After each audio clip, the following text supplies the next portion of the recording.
Ngibingelele kuwe mlaleli, ngiyathemba uthembile. Mina ngizocela kuwe-ke laphana ukuthi-ke uma ngabe usamosha kuleli khasi-ke leli-ke wenze okulungile-ke laphana-ke ucindezele-ke ibhathini usubscribe nje akubizi mali kumahhala nje ukhishana isenti-ke elimnyama-ke leli-ke khona uzokwazi ukuthi-ke uthole zonke iy'ndaba-ke ezintsha engizokulethela zona-ke kulo-ke leli khasi-ke leli-ke kusukela-ke manje-ke. So ongakwenza-ke nje lapho ukuthi-ke cindezele-ke ibhathini usubscribe njengamanje.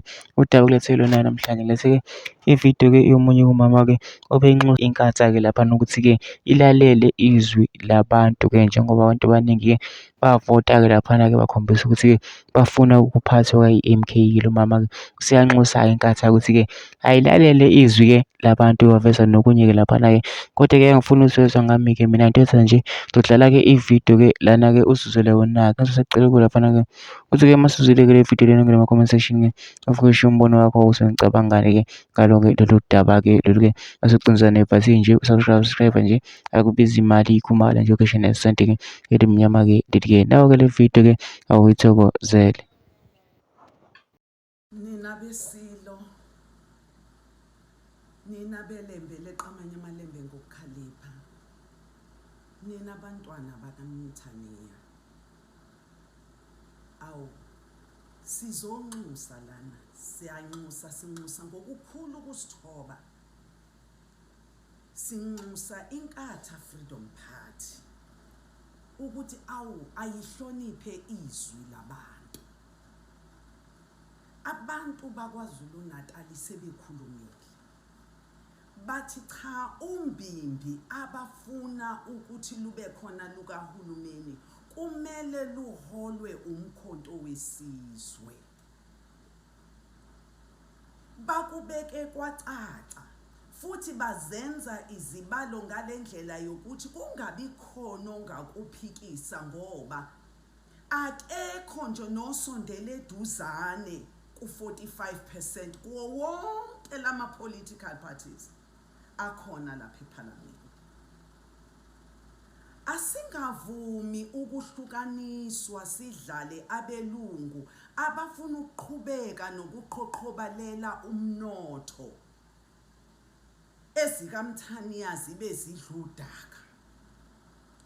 Asingavumi ukuthi sidlale lapho abakubiza ngokuthi ngama-markets zibe ezethu izinto zisalela emumva. Kuyimanje nje kulesifundazwe sakithi sakaZulu Natal ubuzwa nomuntu secretary we-legislature akakwazi ngisho nanokwafunda amagama ethu, kodwa kade abakhona njengo-secretary we-legislature akazihluphi ngokuthi afunde ulimi lethu.